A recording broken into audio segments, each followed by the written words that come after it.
di kolom chat kalau teman-teman udah siap buat dengar materi hari ini. Ayo dong.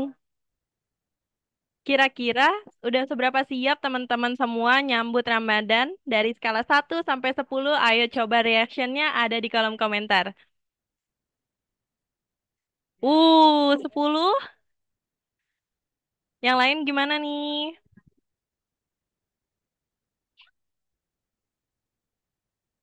9, 10. Wah, udah pada siap ya. Udah 2 minggu lagi nih. Udah kepikiran mau berebut takjil yang apa? Takjil yang mana yang bakal jadi buka puasa nanti?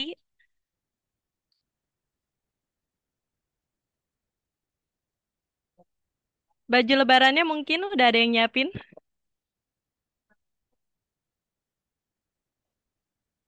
Oke, mungkin sekarang lanjut aja kali ya. Wih, kolak, kolak. Siapa yang penggemar kolak di sini?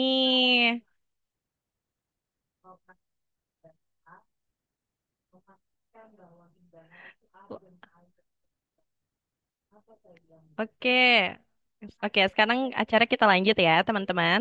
Terima kasih atas partisipasinya. Mungkin sekarang kita lanjut ke perkenalan moderator. Siapa sih moderator yang akan membimbing acara kita hari ini? Operator, boleh di show up.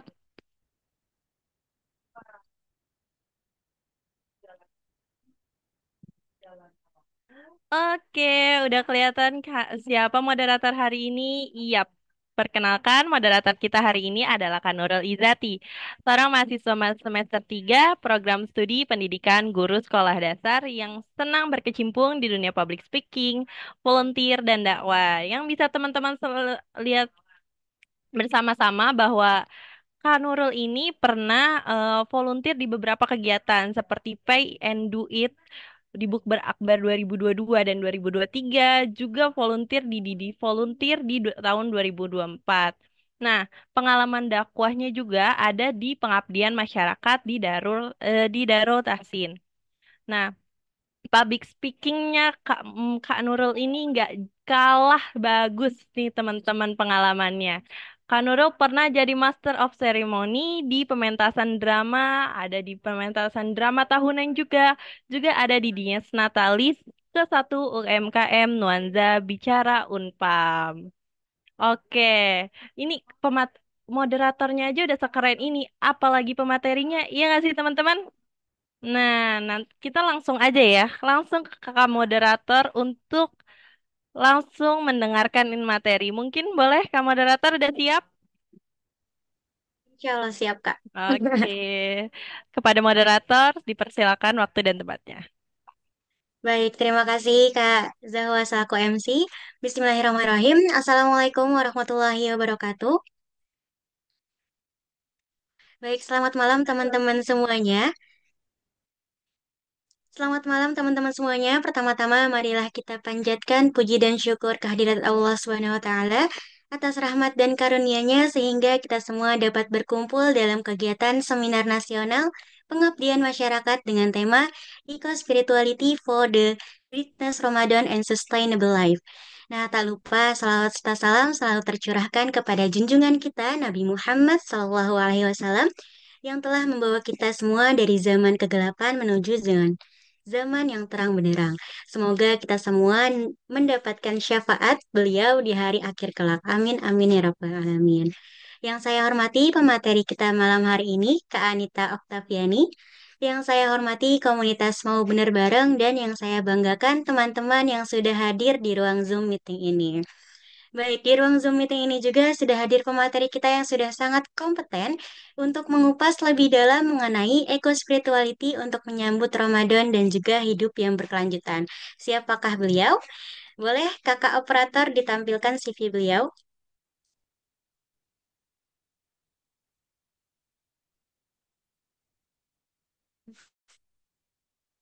Baik, terima kasih. Wah, luar biasa sekali ini. Nah, beliau merupakan mahasiswa Universitas Negeri Jakarta yang memilih program studi pendidikan kesejahteraan keluarga karena tertarik dengan isu keluarga dan juga anak. Nah, beliau ini pengalaman dan prestasinya sangat luar biasa. Beliau pernah menjuarai berbagai perlombaan puisi, lomba penulisan, serta menjadi pemakalah dalam berbagai kegiatan.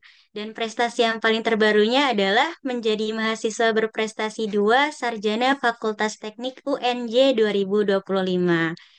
Mungkin langsung saja yuk kita sambut pemateri kita yang luar biasa, Kak Anita Oktaviani. Assalamualaikum, Kak. Waalaikumsalam Kak Iza. Apa kabar nih Kak Iza? Iya, Kakak gimana kabarnya, Kak? Alhamdulillah baik.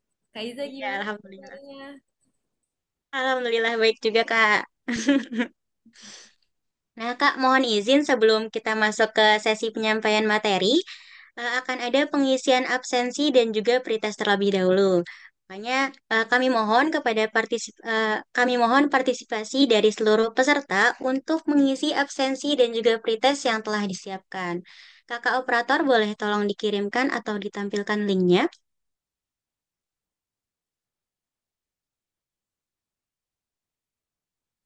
Sudah ada, Kak?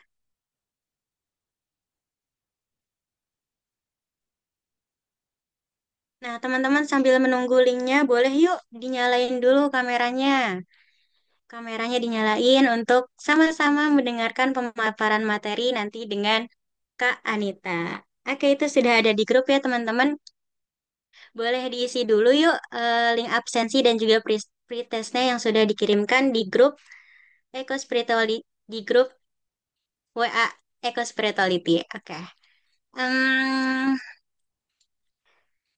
Mungkin waktunya sekitar 5 menit untuk mengisi link absensi tersebut. Nah, sembari kita menunggu peserta mengisi absensi dan juga pretest, boleh nih Kak Anita, dikasih sedikit gambaran poin-poin yang akan dibahas pada malam hari ini. Oke, boleh banget. Malam ini kita bakal bicara tentang eco-spirituality ya, pandangan umum tentang eco-spirituality, kemudian aspek-aspek apa aja sih gitu, aspek yang krusial dalam konsep tersebut, dan juga kita bakal ngobrolin tentang faktor-faktor apa yang mempengaruhi seorang individu itu bisa mengimplementasikan konsep tersebut, kayak gitu teman-teman. Dan nantinya juga bakal disajikan gitu ya, apa sih gitu ya korelasinya dengan eco-spirituality ini bisa diterapkan dengan kebiasaan yang bakal kita bangun nantinya di bulan Ramadan kayak gitu sih Kak Iza. Oke, menarik banget tuh Kak. Ya Allah, saya jadi tidak sabar menyimak pembahasan malam hari ini. Pasti teman-teman yang lain juga nggak sabar nih. Oke, mau ngecek nih siapa saja yang sudah mengisi link absensi dan juga pretestnya. Boleh kasih reaksi? Teman-teman yang sudah mengisi boleh kasih reaksi atau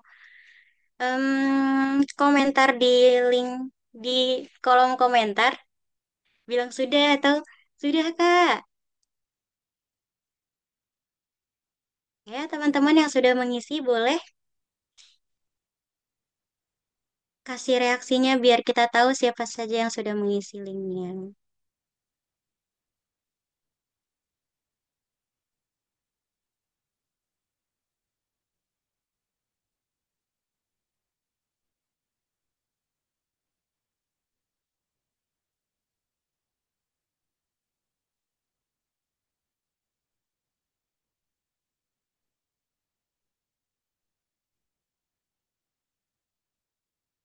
Oke, Kakak Salsa Amelia udah tuh. Yang lain mana nih? Udah belum?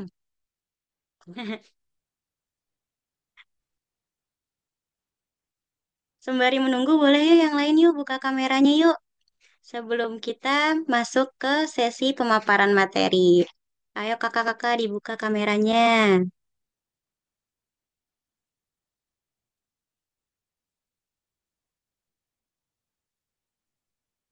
Baik, terima kasih yang sudah membuka kamera. Yang lain yuk ditunggu yuk dibuka kameranya yuk.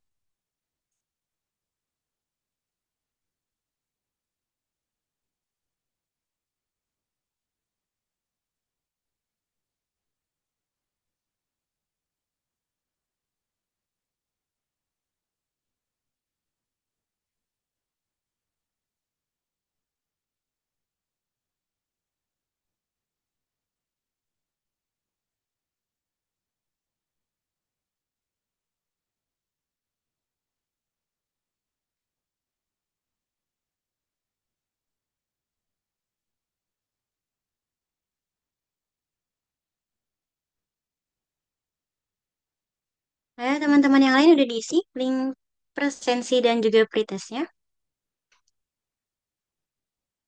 Ini yang lain yang tidak berhalangan boleh dibuka juga kameranya. Baru ada Kak Salsa Amelia, Kak Aufa, Kak Salsabila yang membuka kameranya. Yuk yang lain yuk ditunggu.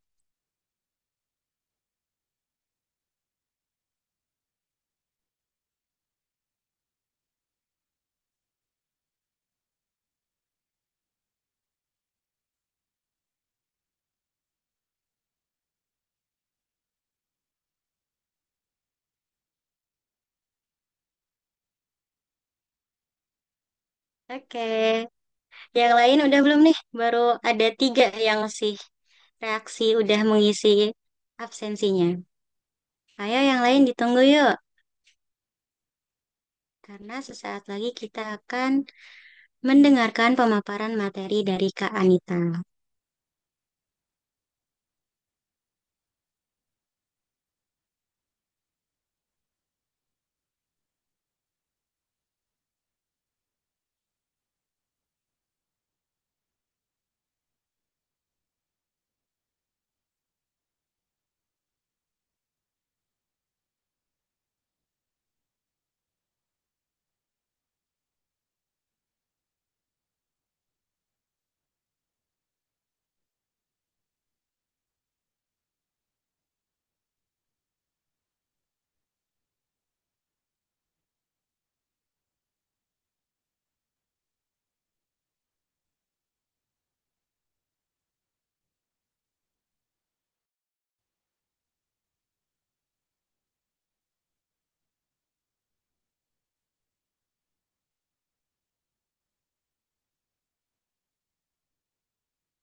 Baik, melihat yang memberikan reaksi udah lumayan, mungkin langsung saja kita menyimak pemaparan materi dari Kak Anita. eh Mengenai eco-spirituality for the greatness Ramadan and sustainable life. Nah, kepada Kak Anita Oktaviani dipersilakan. Oke, terima kasih Kak Iza atas kesempatannya. Terima kasih juga kepada rekan-rekan sekalian yang sudah bergabung gitu ya dalam seminar pengabdian masyarakat ini. Jadi aku buka ya Bismillahirrahmanirrahim. Assalamualaikum warahmatullahi wabarakatuh. Selamat malam semuanya. Senang banget bisa gabung di sini karena ini menjadi suatu apa ya, suatu wadah bagi aku untuk bisa menyampaikan gitu, menyampaikan suatu ilmu yang aku dapatkan di bangku perkuliahan, ilmu-ilmu yang aku dapatkan selama aku studi dan itu menjadi suatu hal yang sangat menyenangkan gitu untuk berbagi bersama teman-teman sekalian. Dan tentunya puji dan syukur atas kehadirat Allah Subhanahu wa taala ya yang sudah memberikan kita kesempatan untuk bisa bergabung dalam seminar ini dan tentunya salam serta salam tak lupa kita kirimkan kepada baginda kita Nabi Muhammad Shallallahu Alaihi Wasallam.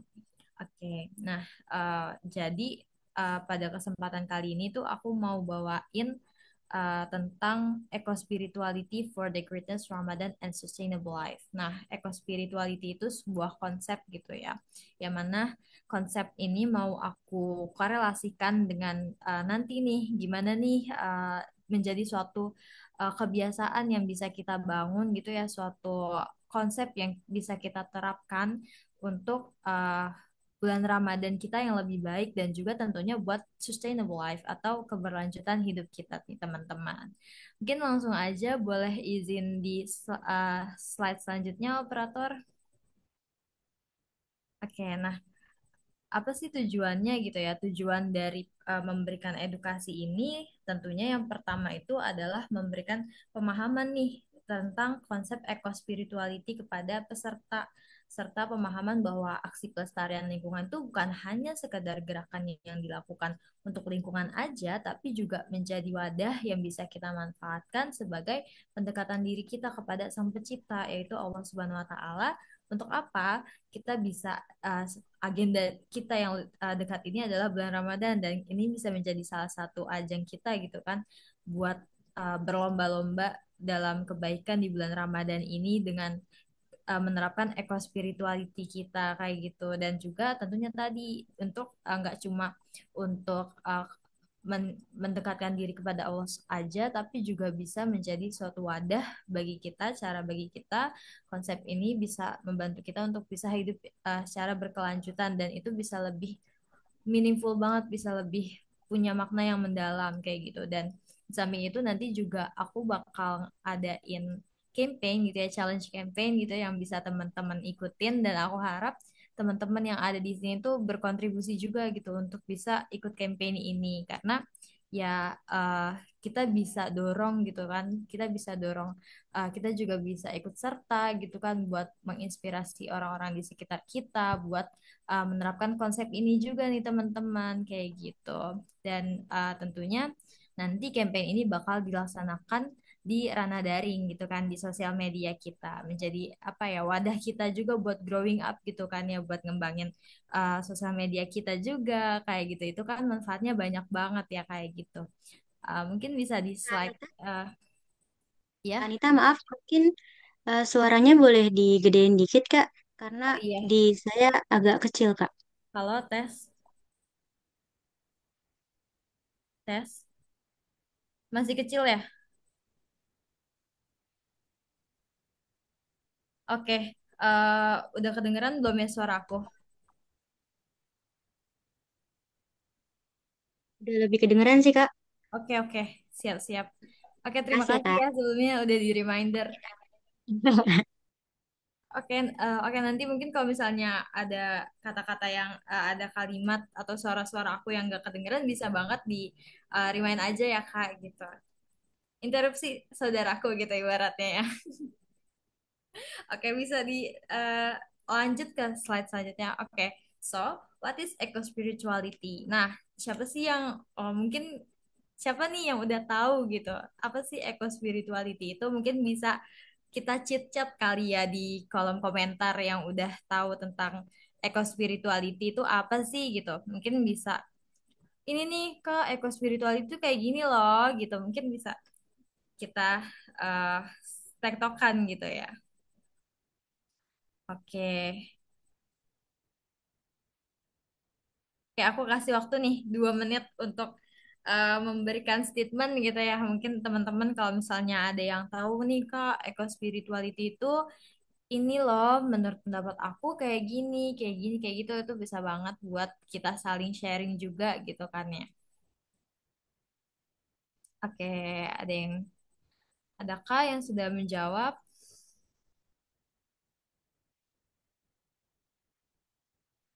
Oke,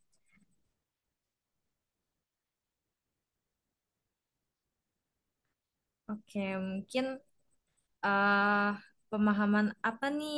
Nih dari Kak Amelita, pemahaman agama dalam aplikasi akhlak yang berkaitan dengan tugas menjaga kelestarian bumi atau lingkungan. Nah, wah, ini benar-benar mendekati banget nih ya, relevan banget sama pengertian dari eco spirituality. But, mari kita bahas ya guys ya. Keren banget sih. Kita kasih tepuk tangan dulu ya buat Kakak Amelita karena udah mau berani menjawab gitu kan apa itu eco spirituality. But uh, mari kita ulas nih teman-teman. Mari kita buka satu persatu dan mari kita belajar sama-sama gitu ya. Oke Kak, bisa di uh, apa namanya slide-nya bisa di ini lagi. Oke. eco spirituality. Jadi menurut Bilab di tahun dan kawan-kawan ya di tahun 2023 menyatakan bahwasanya eco spirituality merupakan penilaian dan pengalaman kualitas terhadap spiritual alam gitu ya. Jadi ibaratnya dari penilaian dia dan juga pengalaman yang dia dapatkan gitu kan ya terhadap uh, spiritualnya alam gitu kan, kualitas terhadap spiritual alam gitu. Dan di samping itu juga secara garis besar eco spirituality itu merupakan konsep nih teman-teman yang mana konsep ini tuh mengkorelasikan atau menggabungkan antara nilai-nilai spiritual seorang manusia gitu terhadap kesadarannya terhadap lingkungan. Dan abis itu eco spirituality ini juga berfokus gitu kan pada hubungan yang mendalam antara manusia, alam, dan kekuatan yang lebih tinggi. Kekuatan yang lebih tinggi itu seperti apa sih, Kak? Seperti Tuhan, energi alam semesta, atau prinsip universal lainnya. Sebetulnya eco-spirituality ini tuh nggak hanya bisa diterapkan dalam konteks agama aja, tapi juga bagaimana seorang individu itu bisa mencari kesejahteraan spiritualnya gitu kan. Kayak gitu. Nah, salah satu upaya manusia untuk bisa mencapai kesejahteraan spiritualnya itu melalui religiusitas atau agama gitu dari ketuhanan seperti itu. Dan kita sebagai seorang muslim gitu tentunya eco spirituality ini bisa diterapkan gitu ya dengan hubungannya antara diri kita sebagai manusia, kemudian alam dan juga dari Allah Subhanahu wa taala dari perintah Allah Subhanahu wa taala mengenai bagaimana nih kita sebagai manusia bisa menjaga lingkungan sekitar kita seperti itu. Oke, Kak, bisa izin di next slide.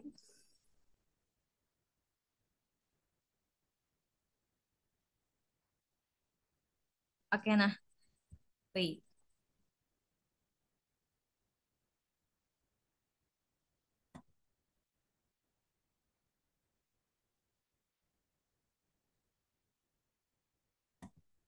Oke, nah, di dalam eco spirituality ini ada aspek-aspek yang utama gitu, aspek yang memang punya korelasi dengan konsep tersebut. Nah, konsep itu apa aja sih, Kak?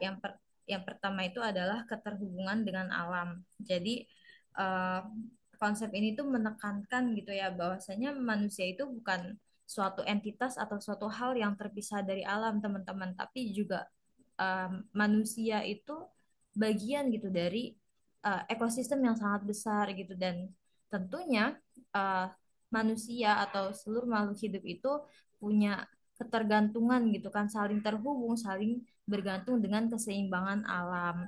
Dan yang kedua itu ada sakralitas alam. Dalam hal ini eco spirituality ini menekankan pada uh, bagaimana manusia itu melihat bahwasanya alam itu dipandang sebagai suatu hal yang suci gitu, suatu hal yang meaningful, punya makna yang mendalam gitu dan tentunya sakral gitu. Karena kan sakral banyak orang yang berpikir wah mendalam punya arti yang sangat mendalam gitu dan sehingga kalau misalnya kita korelasikan dengan alam bahwasanya alam itu merupakan suatu hal yang sangat suci gitu, suatu hal yang sangat bermakna dan di samping itu juga punya anggapan, punya perspektif bahwasanya alam itu bukan hanya sekedar suatu sumber daya yang dieksploitasi, yang digunakan terus-menerus, tapi juga sebagai suatu manifestasi gitu, perwujudan dari kekuasaan Tuhan, seperti itu yang mana manifestasi tersebut bisa kita jadikan wadah untuk meningkatkan ketaatan kita kepada Tuhan kita, seperti itu.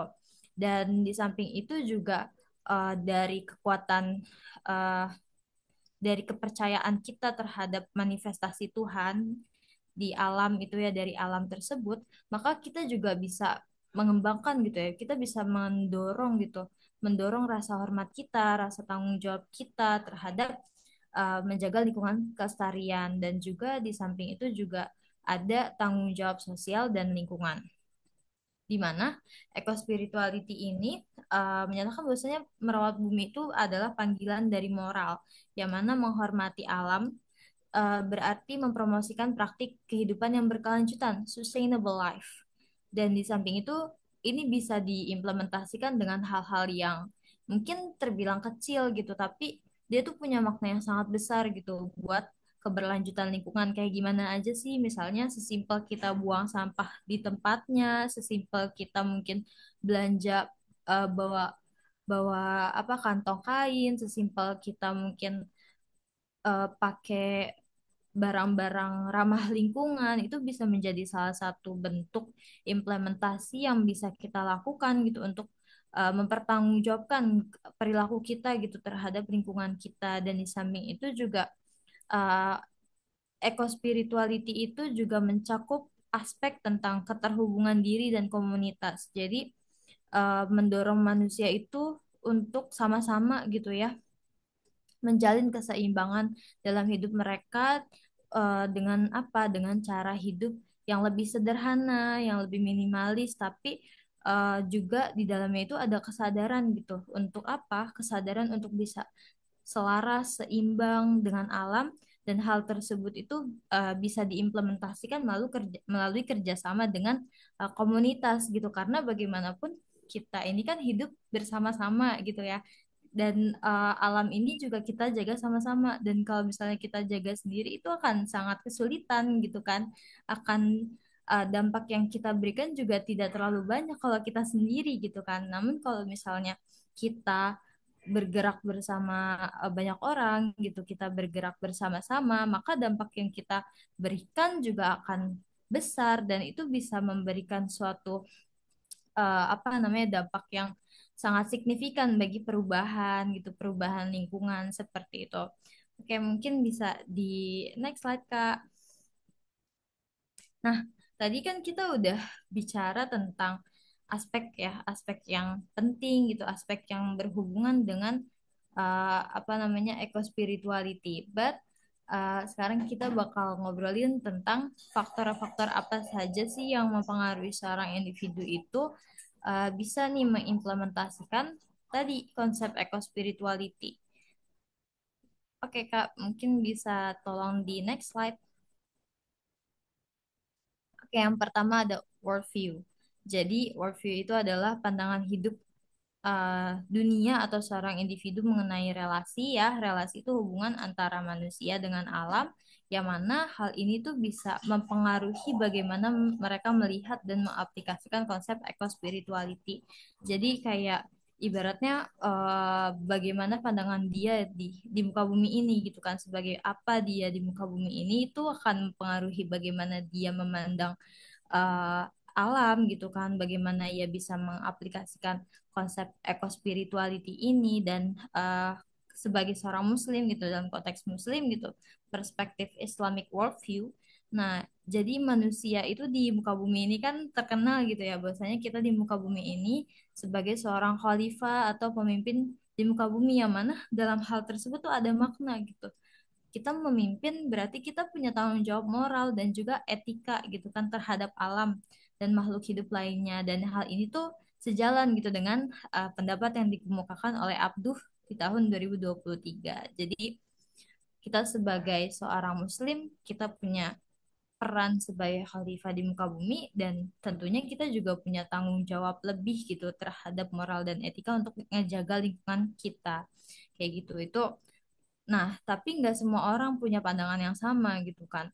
Nggak semua orang punya pandangan bahwa eh, kita nggak semua orang punya kesadaran kalau misalnya kita ini sebagai seorang khalifah di muka bumi yang ya tadi punya tanggung jawab buat menjaga lingkungan. Nggak semua orang punya kayak gitu dan itu yang mempengaruhi gitu ya. Itu mempengaruhi seorang untuk menerapkan konsep eco-spirituality ini kayak gitu. Mungkin bisa di next slide. Yang pertama tadi ada worldview. Yang kedua itu ada keyakinan agama dan spiritualitas. Jadi di dalam agama itu uh, apa namanya banyak gitu ya mengajarkan pentingnya merawat alam sebagai bagian dari tanggung jawab moral atau spiritual manusia.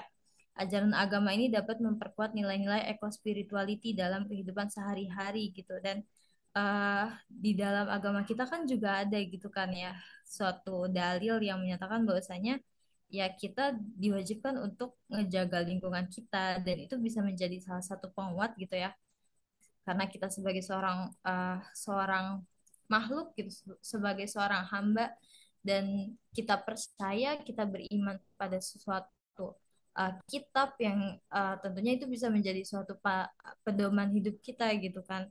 Dan itu bisa mendorong keyakinan kita gitu untuk bisa menerapkan nilai-nilai dalam eco spirituality ini. Mungkin bisa di next slide Kak. Nah, salah satunya nih dalam Islam, mungkin teman-teman udah sering banget gitu kan ya dengar ayat ini, ayat di dalam surat Al-A'raf ayat 56 yang punya arti bahwasanya janganlah kamu berbuat kerusakan di muka bumi setelah diatur dengan baik. Berdoalah kepadanya dengan rasa takut dan penuh harap. Sesungguhnya rahmat Allah sangat dekat dengan orang-orang yang berbuat baik. Ini kan ayat ini secara nggak langsung memberikan dalil gitu ya, menjadi dalil gitu, memberikan peringatan kepada kita gitu, menjadi suatu ajaran agama yang mengajarkan bahwasanya ya kita sebagai seorang manusia gitu nggak boleh nih merusak bumi gitu, karena ya muka bumi itu udah diciptakan dengan sedemikian rupa gitu. Allah sudah menciptakan muka bumi ini dengan sedemikian rupa gitu, dan ajaran ini tuh menjadi salah satu faktor gitu kan. Ini bisa menjadi salah satu nilai-nilai agama yang mempengaruhi gitu kebiasaan seorang individu untuk uh, menerapkan eco spirituality tersebut atau enggak gitu kan. Dan tadi nggak semua orang paham gitu dengan hal ini gitu. Nggak semua orang paham dengan ajaran-ajaran agama kayak gini gitu. Dan itu kan nggak jadi suatu faktor penentu apakah seorang individu ini punya kesadaran untuk menerapkan eco spirituality-nya atau enggak kayak gitu. Oke, bisa di next slide. Nah, ini krusial juga teman-teman. Ada pendidikan dan kesadaran lingkungan. Sebagaimana yang kita ketahui gitu, nggak cuma dalam konteks lingkungan aja, tapi pendidikan itu menjadi suatu hal yang sangat krusial gitu. Kenapa? Karena ketika orang dikasih pendidikan, ketika orang menerima pendidikan, maka terjadinya internalisasi nilai gitu kan. Maka seorang individu itu bisa mendapatkan nilai-nilai baru, dan dari nilai-nilai tersebut itu seorang individu tuh mampu memperoleh kesadaran baru gitu. Dia mampu meningkatkan kesadaran yang baru, dan hal tersebut dapat membantu seorang individu untuk bisa berperilaku yang lebih baik gitu kan. Dia jadi tahu nih hal apa yang harus saya lakukan, hal apa yang boleh saya lakukan, hal apa yang nggak boleh saya lakukan. Dan itu menjadi salah satu fungsi dari pendidikan gitu. Kenapa pendidikan itu menjadi suatu hal yang sangat krusial, sehingga dalam konteks ini pendidikan dan kesadaran lingkungan itu menjadi suatu faktor penentu seorang individu bisa berperilaku mengimplementasikan konsep ekospiritualitinya atau enggak kayak gitu. Karena enggak semua orang gitu tahu kalau misalnya oh iya ternyata lingkungan ini tuh rusak karena ini gitu kan. Sehingga apa nih yang harus saya lakukan gitu, nggak semua orang punya kesadaran tersebut, dan tidak semua orang gitu ya bisa punya mendapatkan pendidikan atau pemahaman tentang lingkungan tuh itu menjadi satu faktor gitu penentu seorang individu bisa berperilaku yang ramah lingkungan atau menerapkan konsep eco-spirituality ini seperti itu. Oke, bisa izin di next slide, Kak. Nah, kemudian juga ada pengalaman pribadi dan keterhubungan dengan alam. Pengalaman langsung dengan alam dapat meningkatkan kesadaran ekologis dan rasa keterhubungan dengan dunia alami. Ini bakal berkaitan sama apa namanya slide selanjutnya. Karena mungkin kalian pernah nggak sih gitu ya, kalau lagi overwhelmed banget, lagi capek banget gitu ya, larinya tuh healing, healing ke Curug, cari tempat-tempat alam yang segar. Nah, itu tuh apa ya? Kita kan jadi feel-nya tuh jadi kayak damai gitu kan, ngerasa tenang, ngerasa apa ya? Kita tuh berasa ke recharge lagi gitu kan. Dan dari situ ketika kita mulai berinteraksi sama alam, kita ngerasain kedamaian, kita jadi punya psikologis yang baik gitu. Kita jadi ngerasa beban kita tuh lebih berkurang ya gitu, lebih ringan gitu. Dan ini tuh bisa menjadi salah satu wadah gitu kan ya, bahwa oh iya ternyata alam itu juga sangat baik ya untuk kita gitu, untuk diri kita sendiri. Dan secara nggak langsung orang bisa terdorong gitu, oh iya kalau alam ini memberikan manfaat yang sangat baik untuk mentalitas saya gitu ya, berarti ya saya harus punya effort gitu loh buat menjaga lingkungan ini gitu. Dan dari situ kan seorang individu tuh bisa punya rasa keterhubungan gitu ya antara dunianya dirinya gitu dengan dunia dengan alam sekitar seperti itu. Mungkin bisa di next slide Kak. Nah, tadi kesejahteraan emosional dan psikologis. Kesehatan mental yang baik seperti perasaan damai dan terhubung dengan alam mendukung pengalaman spiritual yang mendalam dan tindakan pelestarian lingkungan.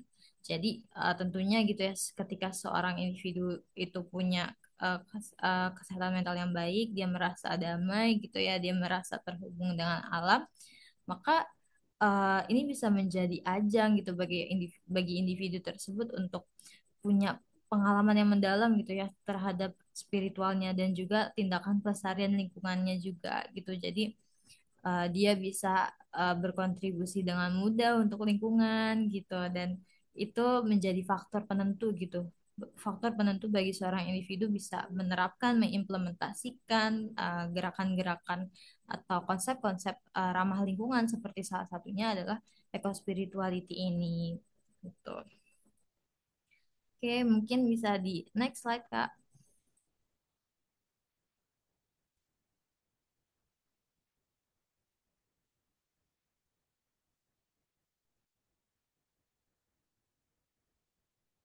Ya,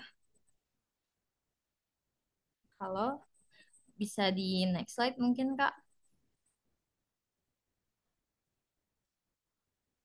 Maaf Kak Anita, mungkin nanti suaranya agak digedein ya. Oh Agak iya, siap. pelan. Oke, siap, Kak. Bisa, mungkin bisa di next slide-in. Nah, di sini ada nilai sosial dan budaya. Nilai sosial dan budaya masyarakat yang menekankan nilai-nilai harmoni dengan alam, keberlanjutan dan keseimbangan seringkali lebih mendukung praktik hidup yang ramah lingkungan dan spiritualitas yang menghormati alam.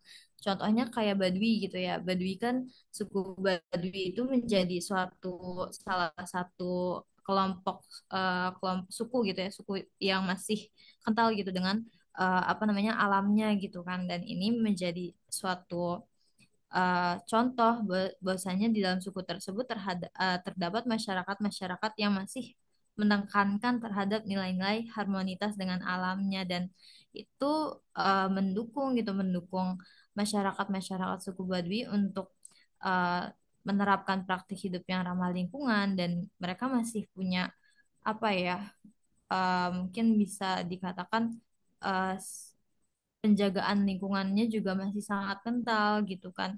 Di samping itu juga nilai sosial gitu, nilai sosial yang berkembang di masyarakat menjadi pengaruh juga gitu bagi seorang individu untuk um, mau nih tergerak untuk bisa menerapkan konsep-konsep atau praktik kehidupan yang ramah lingkungan seperti itu. Oke, next slide, Kak.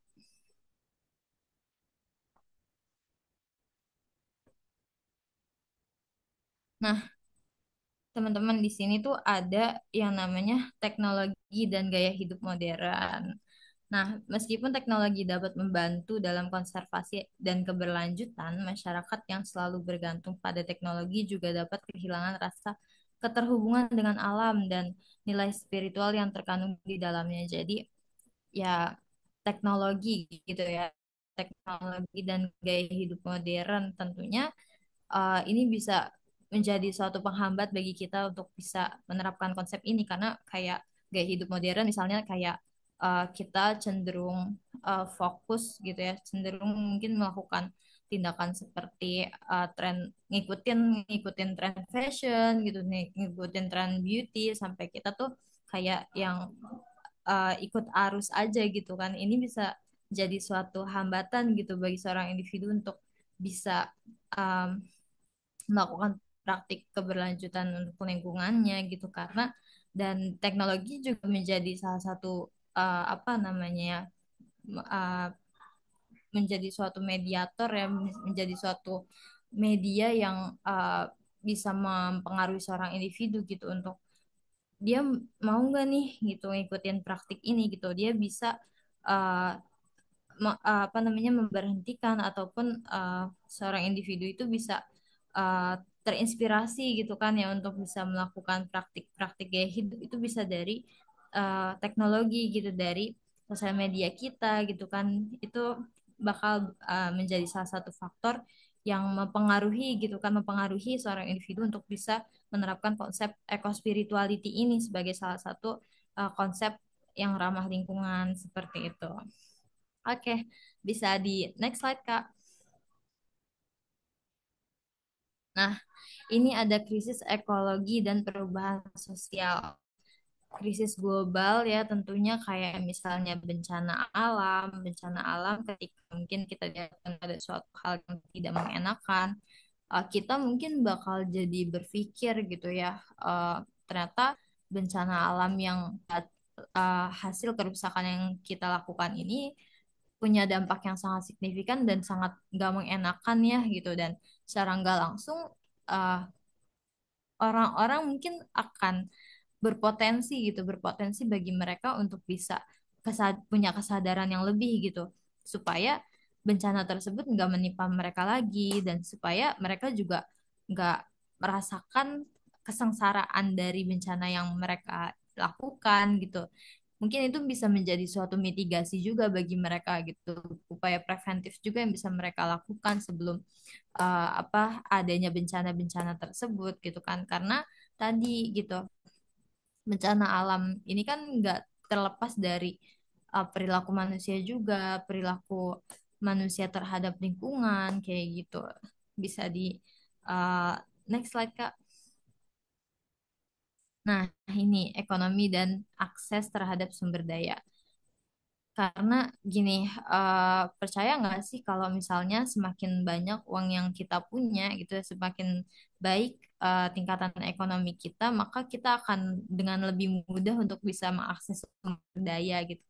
Ibaratnya kayak gini, sekecil misalnya kita mungkin tahu kalau misalnya ada kayak alat apa ya, produk menstruasi yang namanya menstrual cup kayak gitu-gitu, itu kan uh, kalau kita beli lihat langsung itu kayak harganya cukup mahal gitu, tapi kalau misalnya kita lihat dari segi keberlanjutannya itu bakal lebih murah dan bakal lebih hemat gitu kan ya, tapi yang kita lihat tuh di awal doang gitu, kita nggak ngeliat keberlanjutannya, dan yang kita pilih justru kita malah pilih pakai kita malah pilih pakai uh, alat menstruasi yang ibaratnya murah tapi nggak berkelanjutan gitu kan.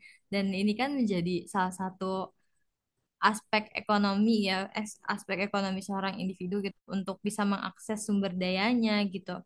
Dan nggak semua orang yang maksudnya orang-orang yang mungkin punya ekonomi kelas bawah ya tentunya dia akan kesulitan juga untuk membeli barang-barang yang mahal gitu kan.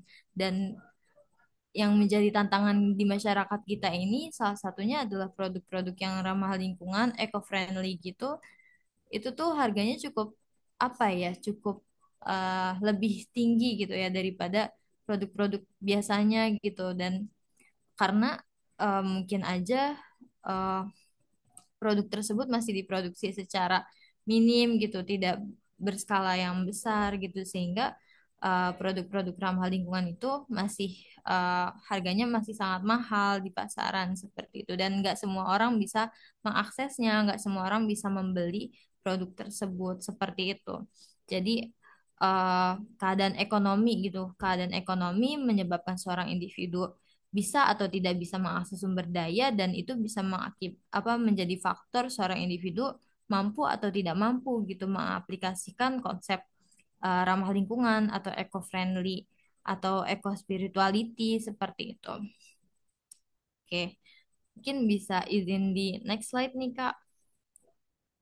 Nah, ini teman-teman, tadi sempat disinggung juga dalam aspek eco-spirituality bahwasanya di sini juga ada peran komunitas dan jaringan sosial. Tadi yang sempat aku mention gitu bahwasanya komunitas itu bisa menjadi salah satu wadah kita untuk growing up sama-sama, bisa bisa membantu kita untuk bisa memberikan dampak yang lebih besar buat masyarakat. Dan di samping itu kita juga bakal bisa lebih paham gitu, punya kekuatan yang lebih untuk menerapkan nilai-nilai tersebut.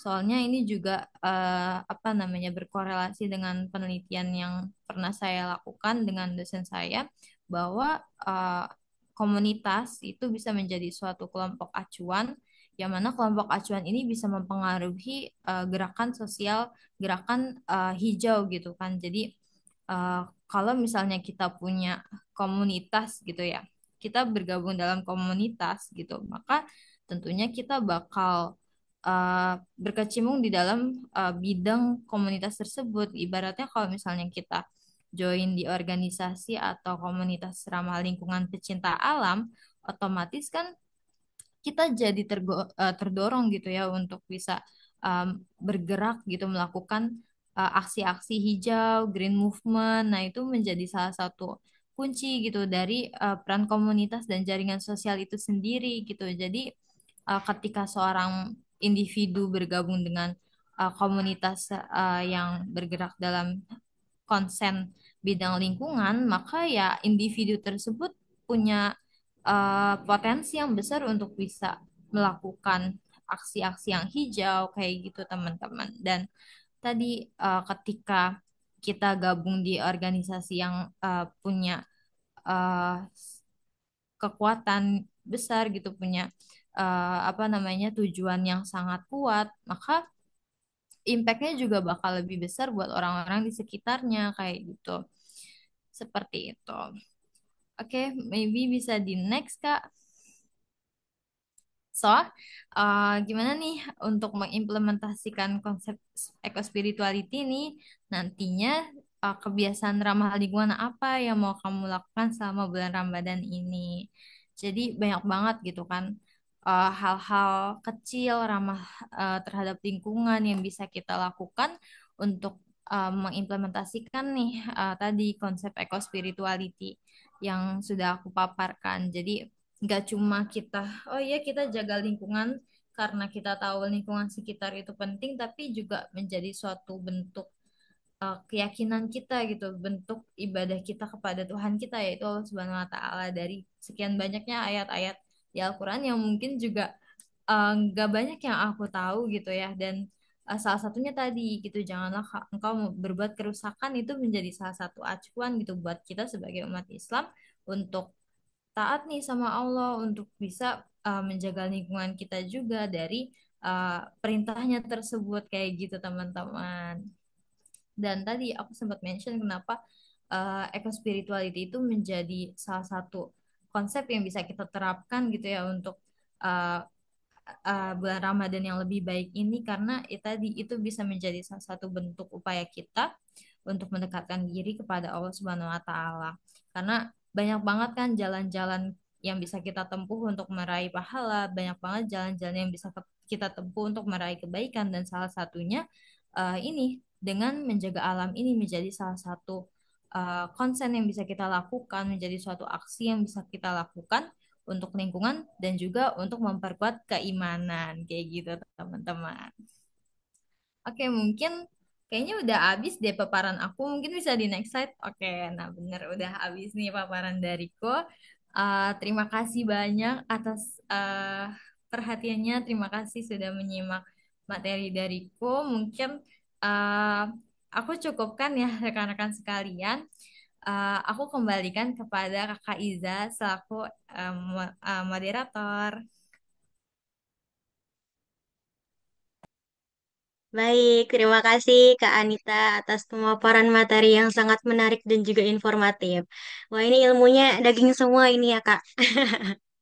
Baik, alhamdulillah kita semua udah sama-sama menyimak pemaparan materi dari Kak Anita, dan berdasarkan pemaparan tersebut kita semua jadi mengetahui bahwa eco-spirituality merupakan konsep yang menggabungkan nilai-nilai spiritual dengan kesadaran lingkungan, yang dimana aspek utamanya itu ada empat, yaitu keterhubungan dengan alam, sakralitas alam, tanggung jawab sosial dan lingkungan, dan keterhubungan diri dan komunitas. Selain itu, terdapat juga penjelasan mengenai faktor-faktor yang mempengaruhi individu dapat mengimplementasikan konsep eco-spirituality. Tadi ada berapa tuh? Ada 10 faktor ya, teman-teman. Nah, tentunya teman-teman di sini masih ada yang ingin ditanyakan dong terkait materi atau tema ini. Mungkin kita akan membuka sesi tanya jawab untuk 3 orang peserta. Bagi teman-teman yang ingin bertanya, silahkan angkat tangan dengan menggunakan fitur raise hand yang tersedia. Yuk, teman-teman yang mau bertanya, boleh.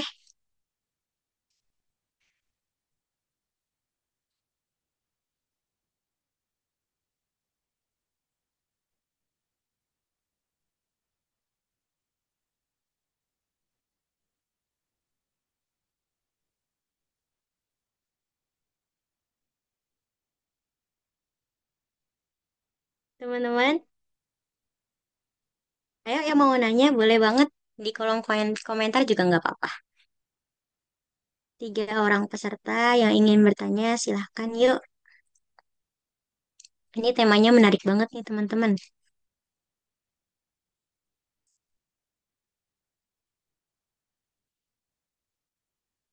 Ayo, kita tunggu dulu ya, teman-teman. Yang mau bertanya, boleh banget yuk.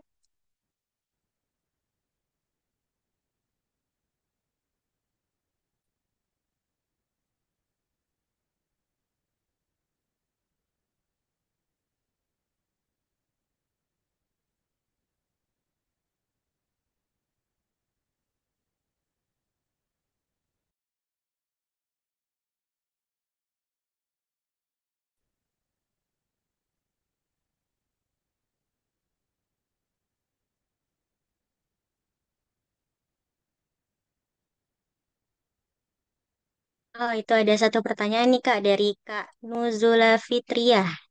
Kak, gimana ya biar gak banyak makan terbuang saat Ramadan? Ini mau langsung dijawab atau mau ditampung dulu, Kak Anita?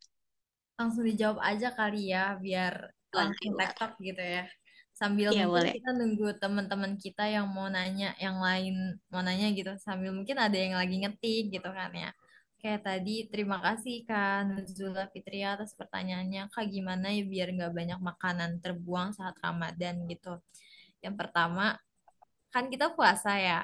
Dan ketika kita buka puasa, itu bukan jadi ajang kita buat eh, makan banyak-banyak gitu ya. Dan kita bisa meminimalisir juga makanan yang kita apa namanya ya makanan kita masak gitu makanan-makanan kita masak itu tentunya harus kita porsi dengan baik gitu teman-teman sesuai secukupnya aja gitu nggak usah yang terlalu banyak gitu kan dan kalau misalnya mau beli misalnya kita mau beli takjil gitu kan ya ya beli secukupnya aja gitu kan nggak usah yang beli yang banyak-banyak dan kalau misalnya pun ada makanan yang lebih uh, supaya nggak terbuang ya kita bisa aja gitu kan kasih ke tetangga kita, mungkin kita juga bisa turun ke lapangan gitu ya ngasih ke apa orang-orang yang membutuhkan kayak misalnya apa misalnya pengamen ataupun orang-orang lain yang mungkin juga kalau misalnya kita masak banyak nih catering atau gimana gitu ya masak eh, kayak hajatan gitu misalnya buat di bulan Ramadan kali aja gitu ngadain acara-acara kayak gitu ya kita bisa kasih ke anak-anak yatim dan itu kan menjadi salah satu cara juga ya dan di samping itu kita juga bisa melakukan aksi penghematan kali ya biar makanan itu tuh nggak kebuang kayak misalnya kita masak nih sahur gitu kan ya ada makanan sisa kita frozen gitu kan kita masukin ke kulkas nantinya bisa kita makan pas buka puasa gitu ataupun kalau misalnya makanan-makanan tersebut eh, apa namanya bisa tahan gitu ya lebih tahan lama bisa dipakai bisa dikonsumsi juga buat sahur di hari depan kayak gitu itu bisa menjadi salah satu cara gitu ya bukan salah satu salah banyak cara yang bisa kita lakukan supaya makanan yang kita punya itu tuh nggak terbuang saat bulan Ramadan kan sayang banget gak sih kayak bulan Ramadan loh gitu makanan rezeki Allah banyak gitu tapi malah kita buang-buang itu kan sayang gitu kan ya, mubazir gitu kan, kayak gitu. Gitu kan Nuzula, apakah menjawab? Baik, gimana Kak Nuzula? Jadi mungkin pada saat kita eh, Ramadan tuh seringkali suka beli takjil kebanyakan gitu Kak. Ih pengen ini kebanyakan. Nah tadi saran dari Kakak itu kira-kira dalam membeli, terus kira-kira dalam masak juga. Dan kalau ada makanan lebih bisa berbagi juga gitu ya Kak. Betul banget itu, secara apa namanya, secara garis besarnya ibaratnya ya. Oke, oke. Nah, ini katakan Nazila udah nih, udah terjawab. Alhamdulillah. Selanjutnya ada pertanyaan lagi nih dari Kak Melvi Damanik. Pertanyaannya, Kak mau tanya gimana caranya imbangin eko spiritual dengan kesibukan sebagai mapres. Mapres itu apa ini? Oke, izin jawab, Mapres itu mahasiswa berprestasi. Oh, iya ya. Aku langsung jawab aja kali ya. Kesibukan aku Boleh, Kak. eh, Oke.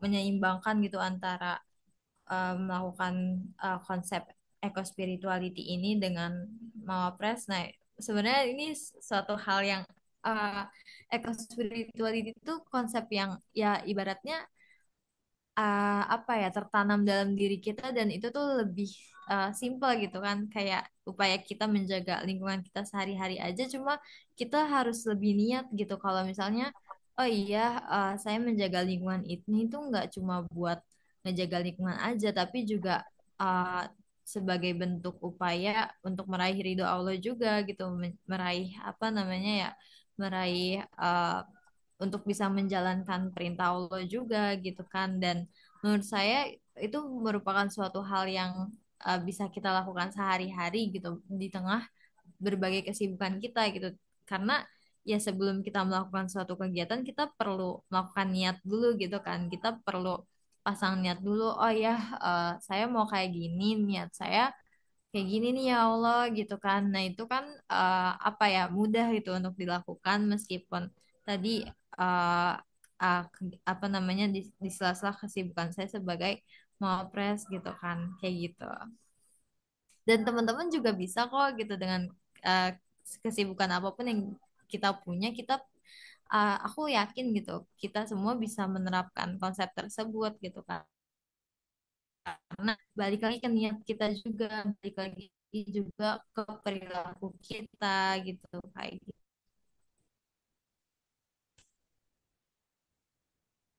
Dan kalau kalau ini kan tadi nyeimbanginnya gitu kan ya, jadi kayak ibaratnya kalau misalnya aku buang sampah, atau mungkin kayak sesimpel belanja di swalayan pakai kantong kain, ataupun aku nanam pohon, nah itu kan menjadi salah satu wujud kita gitu kan ya, untuk menerapkan eco spirituality yang mana hal ini harus dibarengi juga sama niat kita berperilaku tersebut kepada ajaran yang Allah eh, perintahkan, kayak gitu.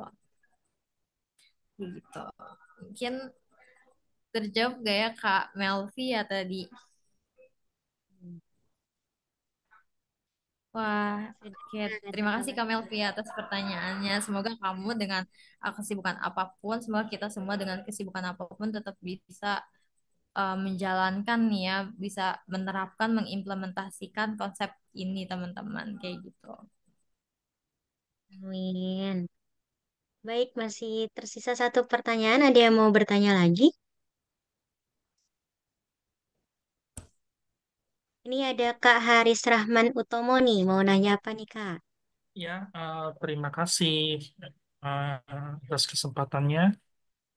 Saya mau tanya, sorry tadi aku udah baca-baca dikit ya di apa di tempat-tempat di apa di web-web lain ekor spiritual itu kayak mengimbangi ke ini ya antara ke, apa spiritual dan alam ya. Nah, aku mau di bulan Ramadan. Nah, ini di bulan Ramadan. Nah, aku mau tanya nih, ketika misalnya ada karena sampah itu kan banyak ya. Nah, itu di bulan puasa gitu kan. Itu biasanya tuh kalau habis misalnya habis makan gorengan misalnya. Nah, itu sampahnya ditaruh sembarangan. Nah, kemudian apalagi misalnya, atau misal yang kan kan tadi ada yang bilang nggak habis ya. Kalau misalnya tempat sampahnya itu yang masih bisa dipakai lagi itu gimana sih solusinya? Apakah ada misalkan, ya sekarang dibuang kepada tempatnya. Nah, di tempatnya yang di mana gitu. Dipilih. Oke, dipilih, misalnya dipilih. Nah, itu apakah nanti sampahnya itu langsung bakal diolah lagi? Kan kita juga nggak tahu itu gimana sih solusinya sebagai kita orang yang pertama dapat sampah itu. Gitu. Paham nggak maksudnya? Nggak paham ya? Paham nggak? Paham, Kak. Jadi, Ibaratnya, maaf, berarti kayak gimana langkah yang bisa kita lakukan gitu sebagai seorang individu yang pertama kali memperoleh sampahnya mau di iya, tempat ini sampah itu uh-uh, gitu kan ya. Ya ya, mungkin kalau kita bisa menerapkan reduce, reduce and recycle gitu kalau misalnya memang benda-benda tersebut masih bisa dipakai kayak misalnya kantong plastik, terus misalnya kayak botol-botol plastik gitu ya itu kan masih bisa kita gunakan kembali gitu kan ya itu bisa kita reuse lagi gitu kalau misalnya pun nggak bisa kita bisa recycle gitu kita bisa mengolah barang-barang tersebut jadi barang yang bisa punya nilai guna lagi gitu tapi kalau misalnya pun benda-benda tersebut nggak bisa digunakan lagi kayak misalnya uh, kertas-kertas yang udah apa namanya udah sobek-sobek mungkin kita juga sebagai seorang yang pertama kali punya sampah gitu ya memperoleh menghasilkan sampah kita juga harus aware gitu kita juga harus punya kesadaran gitu mau dikemanakan sampah ini gitu kan ya kalau misalnya nggak mungkin kan kalaupun kita kasih ke pengepul mereka cuma ngumpulin satu-satu doang gitu kan jadi kitanya sendiri juga yang harus, oh iya, saya harus bikin bank sampah nih di rumah saya supaya nanti ketika sampah-sampah itu sudah menumpuk bisa saya alokasikan. Misalnya kan ada ya kayak pengepul botol plastik, pengepul kertas. Nah itu juga kita kalau kalau misalnya kita punya awareness yang lebih tinggi, seharusnya kita bisa ngumpulin itu di rumah-rumah baru habis itu kita bisa alokasikan sampah-sampah tersebut ke pengepul gitu. Karena di Indonesia pun gitu yang menjadi suatu hal yang sangat menyedihkan adalah sistem apa namanya penyaluran sampah kita, pengelolaan sampah kita karena bagaimanapun gitu ya ketika kita sudah berupaya memisahkan sampah kita, pada akhirnya sampah-sampah tersebut uh, berpotensi buat berakhir di TPA tanpa adanya pemilahan kayak gitu dan itu menjadi suatu hal yang sebetulnya perlu konsen dan attention yang sangat tinggi dari pemerintahnya itu sendiri gitu. Cuma kita sebagai seorang individu yang hal sederhana itu yang bisa kita lakukan Kak gitu karena mau kita ngelakuin apa namanya suatu kegiatan dengan skala yang besar namun kita nggak punya dukungan dari government gitu kita nggak punya apa infrastruktur yang memadai gitu ya ibaratnya buat mengolah sampah-sampah itu ya pada akhirnya sampah-sampah itu cuma berakhir di TPA aja gitu jadi tadi kita sebagai langkah kecilnya kita bisa mencegah gitu ya, memitigasi. Misalnya kalau kita mau beli gorengan, kita ya bawa apa namanya wadah sendiri dari rumah kan sehingga ya kita juga minimalisir hasil sampah atau limbah yang kita pakai gitu. Terus mungkin kalau misalnya pun kita terlanjur nggak apa namanya beli beli makanan tapi ada sampah plastiknya gitu. Sampah plastiknya bisa kita kumpulin atau kita pakai lagi itu kan bisa menjadi salah satu cara sederhana itu sederhana gitu yang bisa kita lakukan dan nantinya kalaupun misalnya sampah plastik tersebut udah nggak bisa dipakai kita ya itu tadi emang harus punya awareness buat ngumpulin sampah-sampah itu gitu kan supaya bisa dikumpulkan diolah lagi gitu kayak gitu sih Kak kalau dari aku. Kalau dari Kak Haris sendiri, kira-kira Kak Haris punya kebiasaan apa nih? Kalau misalnya mungkin Kak Haris kayak bikin kerajinan ataupun oh iya, aku mungkin bisa merekomendasikan kalau misalnya ada sisa makanan gitu ya, sampah-sampah organik itu bisa jadi komposter juga, bisa dijadiin ekoenzim juga. Sekarang kan udah mulai canggih Nah, ya, iya itu. apalagi kita bisa ternak maggot gitu kan dari limbah-limbah makanan kita kayak gitu. Nah, tadi Kak Haris kira-kira ada nggak sih kegiatan yang Kakak lakuin yang berkenaan tentang lingkungan ini gitu, yang sering Kakak lakuin? Ya, biasanya sih ya tadi ya ya ya aku kalau misalnya nih habis dari mana tuh, aku terkadang juga kalau misalkan kita cuma beli dua dua item barang gitu, ya kita nggak usah pakai plastik, dibawa di tenteng aja nggak apa. Itu salah satunya sih aku. Kalau misalnya kan ada tuh kayak misal apa ya, beli minuman misalkan apa ya, misalnya Aqua misalnya, kasihlah Aqua misalnya. Nah, itu kan terkadang kan juga ada botol plastiknya gitu. Kalau kita misalkan kita jual, nah kita jual ya ya itulah ya, ya salah satunya gitu juga sih, aku juga begitu. Kukumpulin kemudian kita jual. Iya, keren banget Kak Haris. Itu dilematis juga sih Kak sebetulnya kayak Atau enggak kita. pakai wadah yang ini loh, yang tempat makan, atau misalkan kalau kita misalkan mau buka bersama misalnya, aku biasanya bawa Tupperware, Tupperware yang itu loh, gelas-gelas yang Tupperware, te- botol Tupperware ya, botol Tupperware biasanya gitu sih. Aku sekarang lagi mulai ngelatih diri supaya apa ya, sampah yang kita keluarkan itu sedikit tuh, sama sih yang kayak Anita bilang tadi. Keren banget. Wah, tepuk tangan dong buat Kak Haris. Wah, keren banget. Iya, karena itulah hal-hal yang kecil yang bisa kita lakuin ya teman-teman gitu. Meskipun ya kecil sih, tapi kalau misalnya kita lakuin sering dan kita lakuin sama-sama bareng-bareng, ya itu bisa menjadi suatu dampak yang besar juga kan buat lingkungan kita sekitar gitu. Dan ya sedihnya itu negara kita masih minim gitu terhadap pengolahan sampah. Cuma ya kita bisa aja ya bikin apa namanya kayak ngasih kebijakan, tapi kan belum tentu itu bisa diterapin di pemerintahannya kayak gitu kan. Terlebih lagi sumber daya kita yang masih minim dan juga infrastruktur kita yang masih kurang, itu menjadi tantangan juga buat pengelolaan limbah sampah kita kayak gitu. Cuma ya dari kitanya aja nih, dari kitanya dulu, gimana nih perilaku yang bisa kita lakuin gitu kan untuk pengelolaan limbah sampah kayak gitu. Kayak mungkin aku kembalikan ke Kak moderator kali ya. Makasih Anita.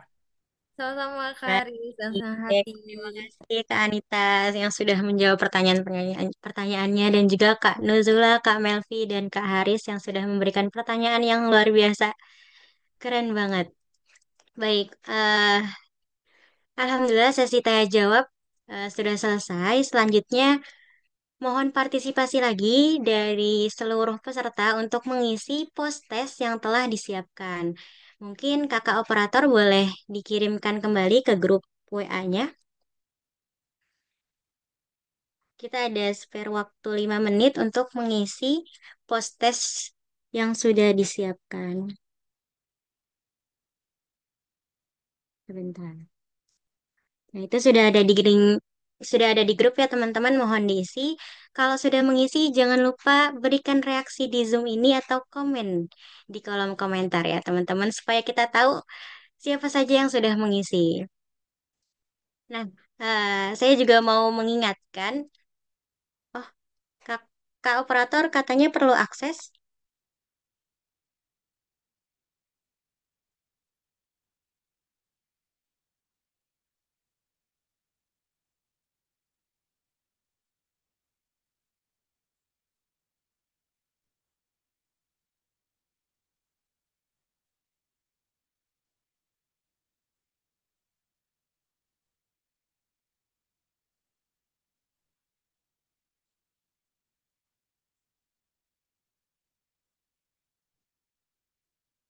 Mohon ditunggu sebentar ya teman-teman. Untuk linknya sedang diperbaiki terlebih dahulu. Nah, sembari menunggu linknya, teman-teman boleh yuk didokumentasikan kegiatan hari ini dan diposting ke SG teman-teman semua dengan tag IG mau dot bener bareng. Ini IG komunitas yang menyelenggarakan acara ini.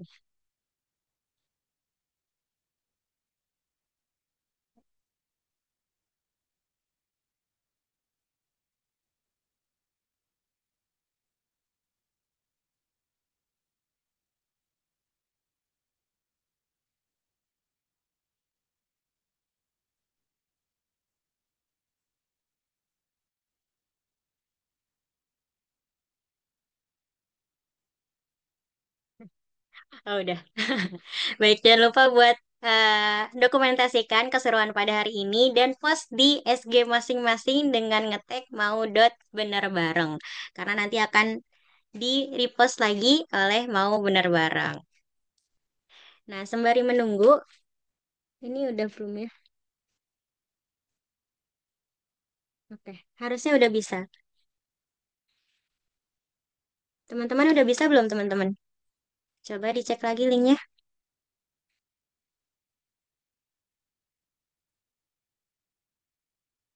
Iya, di refresh tuh.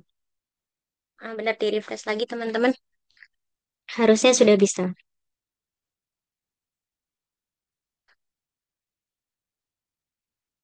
Oke, aman ya teman-teman.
Baik, teman-teman ada yang udah selesai?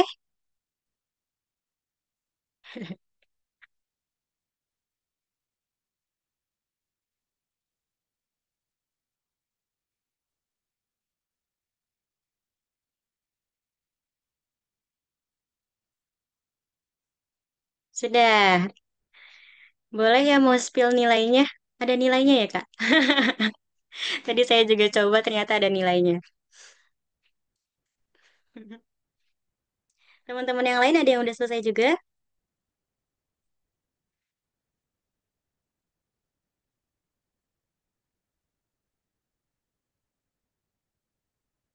Sudah, Kak Aupa juga udah, Kak Melvi udah, Kak Widya udah. Ada lagi yang udah? Ayo. Ya teman-teman yang udah boleh kasih komentar di kolom komentar. Oke, Kak Ahmad udah, Kak Hilda udah, Kak Salsabila udah juga.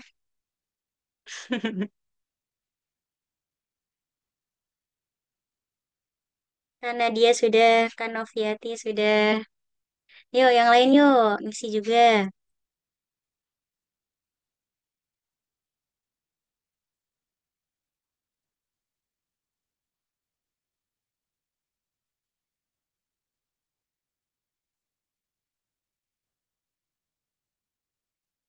Kak Afifah sudah, Kak Lintang sudah. Baik, setelah ini akan ada penjelasan mengenai campaign challenge, challenge campaign, campaign. Oke. Jadi jangan ada yang keluar dulu ya teman-teman. Yuk ditunggu ya yang lain yang belum ngisi.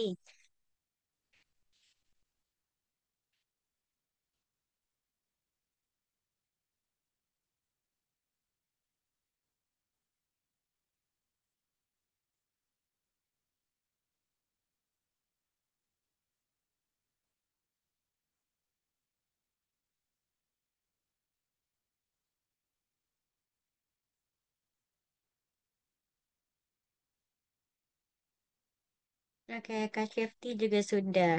Oke, melihat sudah banyak yang memberikan komen, sepertinya sudah banyak yang mengisi. Baik, mungkin kita lanjutkan saja ya teman-teman sembari menunggu yang lain mengisi post-testnya.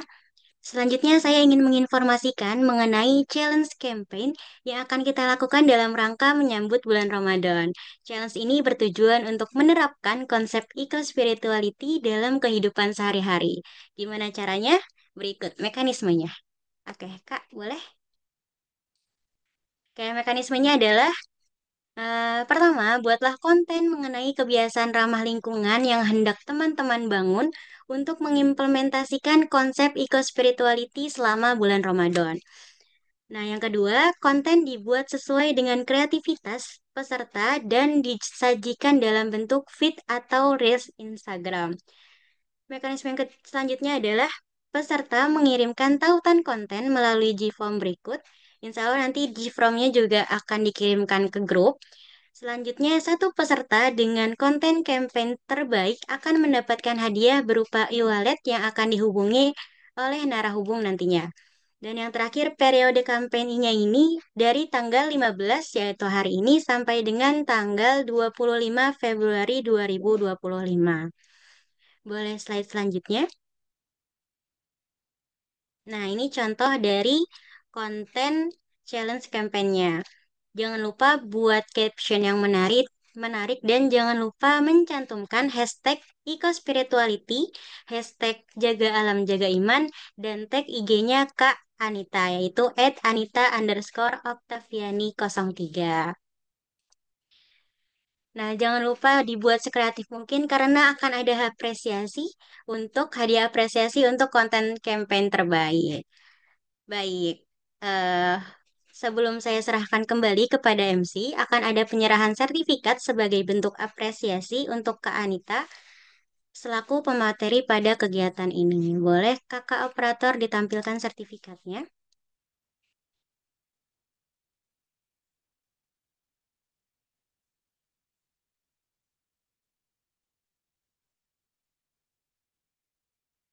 Baik, eh, Kak Operator boleh diabadikan juga momennya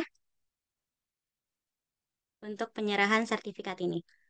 Oke, satu, dua, tiga. Ganti gaya, Kak. Satu, dua, tiga. Sekali lagi. Satu, dua, tiga. Oke, terima kasih. Selanjutnya, sesi dokumentasi bersama. Teman-teman yang kameranya belum kebuka, boleh dibuka dulu sebentar untuk melaksanakan sesi dokumentasi ini. Yuk, teman-teman, dibuka dulu sebentar kameranya. Kita mau foto bareng.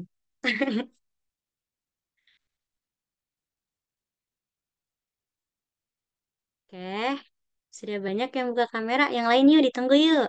Yang tidak berhalangan boleh banget dibuka dulu kameranya sebentar. Karena kita akan melaksanakan sesi dokumentasi.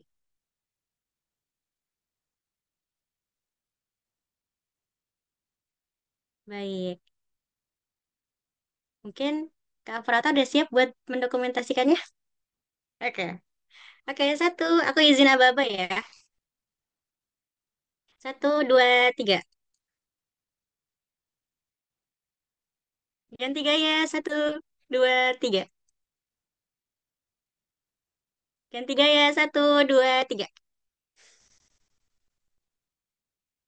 Oke, Alhamdulillah.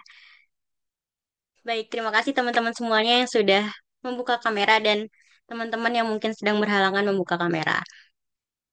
Nah, Alhamdulillah selesai sudah sesi inti kita pada kegiatan malam hari ini. Terima kasih Kak Anita atas pemaparan materi yang sangat luar biasa. Komunitas Mau Bener Bareng yang sudah menyelenggarakan kegiatan ini serta teman-teman semua yang sudah antusias hadir pada malam hari ini. Saya Nurul Izzati selaku moderator pamit undur diri. Mohon maaf bila ada salah kata atau perbuatan. Saya kembalikan kepada MC. Wassalamualaikum warahmatullahi wabarakatuh. Waalaikumsalam warahmatullahi wabarakatuh. Wah, acaranya seru banget ya, acara intinya. Keren banget nih pemateri kita, Kak Anita, sama moderatornya Kak Nurul juga keren banget. Juga nggak kalah keren penanya-penanya tadi yang pertanyaannya wah keren banget ya. Buat teman-teman, aku ingetin kembali buat jangan lupa update keseruan hari ini dan di post dan jangan lupa juga buat tag mau bener bareng. Dan jangan lupa kalau teman-teman mau dapat hadiah, buat ikutin challenge yang dikasih sama Kak Anita. Siapin konten terbaik kalian karena aku tahu pasti di sini pada jago-jago konten. Jadi siapin konten terbaik kalian dan menangin hadiahnya. Dan gimana teman-teman? Aku rasa teman-teman bisa nyiapin Ramadan dengan konsep eco spirituality yang udah tadi dibahas sama sama pemateri kita hari ini. Tapi sayang sekali ya, kayaknya ini mengakhiri webinar kita hari ini. eh Mau nggak mau ya, demikianlah sesi webinar hari ini. Saya Zawa Nurhaliza mengucapkan terima kasih kepada narasumber, seluruh panitia, dan teman-teman yang telah hadir berpartisipasi dalam acara ini. Semoga ilmu yang kita dapatkan hari ini dapat bermanfaat dan dapat kita amalkan dalam kehidupan sehari-hari. Akhir kata dari saya, wassalamualaikum warahmatullahi wabarakatuh. Terima kasih semua. Wow. Waalaikumsalam warahmatullahi wabarakatuh. Terima kasih semuanya. Izin pamit, Kak. Ya, terima kasih. Terima kasih, Kak. Izin pamit. Izin live ya. Azhar, Azhar, Azhar. Azhar. Apaan? Azhar, besok Apaan? kamu ikut, Azhar? Besok, besok ngapain? Nggak ikut ya? Atin, enggak Ikutan. ya? Iya, aneh ikut ke ini, Masjid Oh, Ati. oke. Ya udah malu tahu banyak ini akhwat. Aneh kos ya. Oh iya, iya.